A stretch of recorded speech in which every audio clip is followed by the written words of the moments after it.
E sem perder tempo, a gente conversa agora por contato, né, com o meteorologista Leandro Puchalski, que já está ao vivo conosco pela internet, para conversar e para atualizar, né, todas as informações a respeito da previsão do tempo.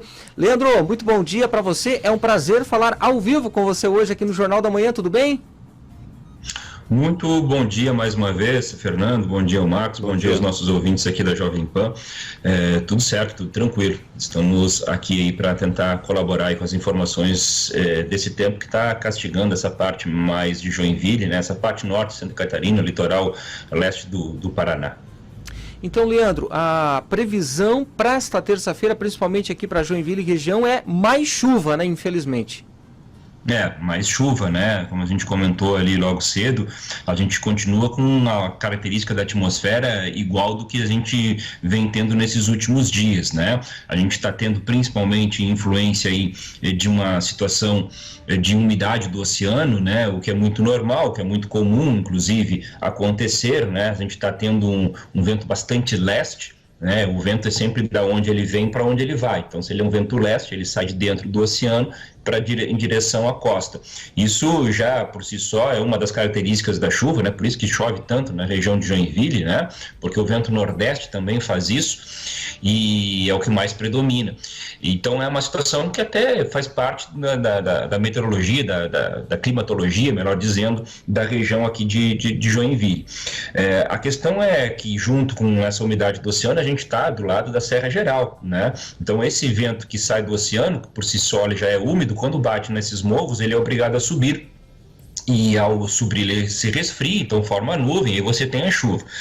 Bom, mas por que tá esses volumes tão altos? E isso aqui é muito bom, é muito importante a gente deixar claro, porque senão daqui a pouco, mais lá na frente, ao longo daí do próximo ano, a gente vai falar em umidade do oceano, as pessoas vão se assustar.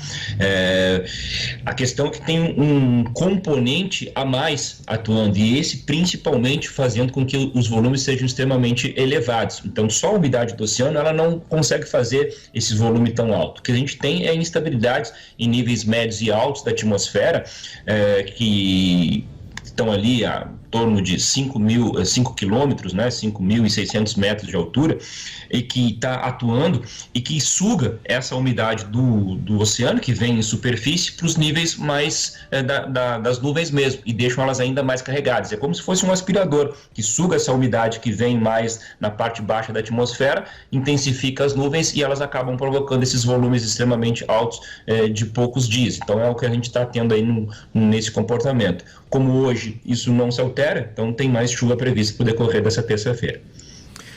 Pois é, Leandro, a gente estava acompanhando, né, sempre a atualização ali dos mapas, e você sempre informa muito bem o ouvinte aqui da Jovem Pan em relação a esse volume de chuva, explicando até essa questão da umidade e tudo mais. Agora, o que eu te pergunto é o seguinte: é a última frente fria em Santa Catarina, neste apagar das luzes de novembro para dezembro, ou dezembro a gente pode se repetir com esse cenário também? Ou, resumindo a pergunta, o que nos espera no mês de dezembro em Santa Catarina, hein?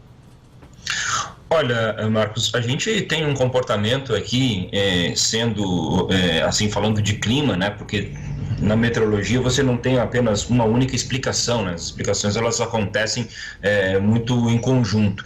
Então eu tenho que falar com vocês sobre a questão de clima, né? Que a gente está tendo a influência do fenômeno climático Laninha, já faz há mais de 2 anos que a gente está tendo esse fenômeno. O Laninha, ele é o resfriamento das águas do Oceano Pacífico, e com o aumento do vento na região entre Indonésia e o Peru. Aí você pode me perguntar, mas o que isso tem a ver com Joinville? Tem a ver que é um sistema global, é um fenômeno global, né? Então, quando isso acontece, você tem mudanças nas características do clima em diversos pontos do mundo inteiro.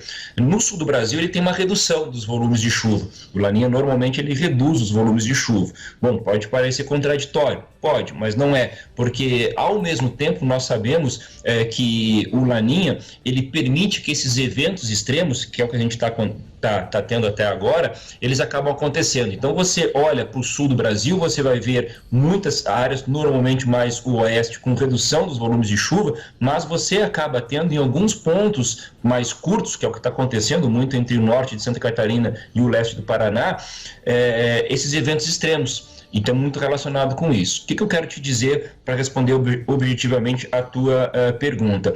Que a gente tem um comportamento de mês de dezembro com algumas pancadas de chuva. A gente vai ter algumas instabilidades atuando, principalmente, pelo menos dentro da primeira quinzena desse mês, que a gente consegue observar com melhor qualidade, mas a gente vai ter alguns momentos. É muito importante dizer que esses eventos extremos não acontecem toda hora, isso não é tão frequente, né? Mas a chuva, ela deve aparecer principalmente nessa faixa mais leste de Santa Catarina, ao longo ainda do mês de dezembro. O sistema vai mudar. Essa umidade do oceano, essa instabilidade que eu falei, que a gente chama de vórtice ciclônico de altos níveis, está lá em cima na atmosfera, isso vai até quinta. Depois, a partir de sexta, não mais. Então, a partir de sexta, a gente vai ter uma boa trégua dessa chuva na sexta-feira. Mas a gente vai voltar a ter um outro sistema atuando. Então, lá no final da sexta, a gente vai ter algumas pancadas de chuva. Estou te dizendo isso porque o início de dezembro nos mostra isso. Dias quentes, as temperaturas vão começar a subir ali a partir de sexta, principalmente, um pouco na quinta, mas principalmente na sexta, e aí de sexta em diante, no início de dezembro, a gente vai ter aquecimento, e aí a gente vai ter aquelas pancadas de chuva mais de final de final de tarde, início de noite, nesses primeiros dias aí do mês de dezembro, a gente vai ter algumas instabilidades atuando. Leandro, só para a gente finalizar o nosso bate-papo, muita gente está se perguntando assim, e a gente conversa com as pessoas e geralmente a maioria das pessoas fala isso. Se tá o tempo assim agora na primavera, imagina como é que vai ser o verão aí. Aí eu queria que só você pudesse aprofundar um pouquinho mais essa tua última resposta, porque todo mundo está se perguntando o seguinte, né? E aí, como é que vai ser o verão? Temperaturas acima da média, como é que será o dezembro? Pois então, essa é uma relação que as pessoas fazem muito, né? Quando está acontecendo uma situação, numa estação, as pessoas elas já automaticamente se assustam com o que tem pela frente. Mas assim, é muito importante deixar claro que a qualidade da estação, o que vai acontecer durante uma estação, está relacionado muito mais com o comportamento dos oceanos do que propriamente com o que está acontecendo neste momento. Eu sempre, quando me perguntam isso, eu sempre tento mostrar que não tem muita lógica se a gente for parar para pensar, porque assim, se a gente tem, por exemplo, um inverno muito frio, as pessoas acreditam que o verão vai ser muito quente. Bom, se a gente seguir essa lógica, o próximo inverno teria que ser muito frio. Por causa disso, o segundo verão teria que ser muito quente. Isso não terminaria nunca, ficaria em loop, né? E a gente sabe que não é assim que acontece, né? Você tem alguns invernos frios, outros nem tantos, alguns verões muito quentes, outros mais amenos, porque não tem essa relação que aconteceu numa estação, tem que acontecer na outra, só com características diferentes.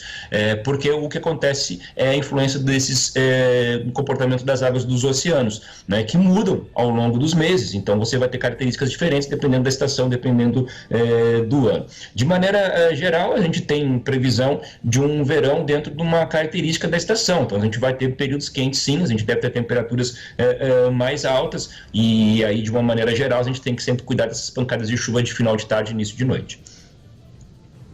Muito bem, Leandro Puchalski com as informações ao vivo em cima do lance, dando toda a explicação. Gostei dessa explicação, né, Puchalski? Pô, se esse inverno está terrível, pior, o próximo será pior ainda, quer dizer, boa explicação. Obrigado, meu amigo, boa terça, amanhã a gente espera você novamente aqui com a atualização. Tá bom, eu agradeço a oportunidade, ao Fernando, Marcos e a todos os nossos ouvintes aí, obrigado pela oportunidade, e só alertando, tá? Uma questão muito pessoal, assim, o que aconteceu ali esse deslizamento de terra ali na região de Curitiba, no litoral ali do Paraná, eu particularmente como meteorologista fico bastante triste, assim, porque já se sabia com a previsão desde a semana passada desses altos volumes de chuva que estavam previstos, né? E o deslizamento aconteceu durante a noite de ontem, ou seja, foi toda a chuva que teve presente no decorrer do dia. Então a gente precisa ter um pouquinho mais de atenção em relação a isso no momento de prevenção. Não adianta a gente chegar aqui, falar em previsão de chuva forte, volumes altos, e a gente meio que cruzar os braços e deixar a coisa acontecer e seguir a vida normalmente. Então a gente tem que tomar atitudes preventivas para evitar esse tipo de tragédia que aconteceu ali na região. Então se protejam, principalmente as pessoas que estão em áreas de risco, não brinquem com isso, porque a gente ainda tem chuva, inclusive na região de Joinville, a gente pode ter uma chuva ainda mais forte no decorrer dessa quarta-feira. Essas áreas de risco as pessoas precisam ficar muito atentas para a gente evitar outros tipos de problemas como aconteceu ontem. Um abraço aí para todos. Verdade, Puchalski. Obrigado, um abraço, até amanhã.